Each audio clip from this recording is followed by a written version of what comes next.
Nous sommes convaincus qu'au-delà de la simple gestion d'un service public, avec toute sa noblesse, nous pouvons construire une industrie très spécifique, assez française d'ailleurs, qui est l'industrie aéroportuaire.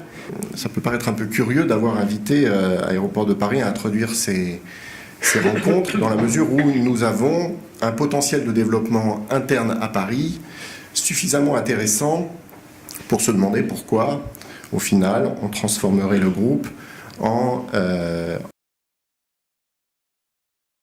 une stratégie M&A. Pour moi, ça repose sur une maturité de l'entreprise. On n'y va pas pour y aller, on y va lorsqu'on est prêt. Ça repose aussi sur un souhait de se développer, de se projeter. Et ça repose surtout sur le souhait d'innover et de rester toujours à la tête d'un groupe qui peut apporter, créer de la valeur sur le long terme. Alors déjà, ça repose sur une maturité d'un groupe. Une maturité financière d'abord, une maturité de ses process, une maturité de ses types de financement, une maturité de ses équipes, aussi bien des équipes financières que des équipes opérationnelles.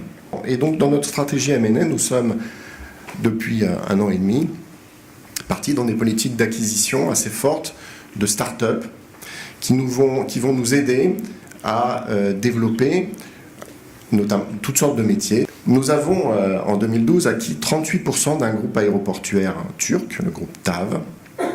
Et en juillet dernier, nous avons acquis 8% complémentaires, conduisant à prendre le contrôle de fait de l'entreprise, tout en lui conservant sa turquicité. Nous avons hier soir annoncé que nous allions prendre une participation majoritaire, que nous sommes entrés en négociation exclusive pour prendre une participation majoritaire de l'aéroport de la capitale de la Jordanie.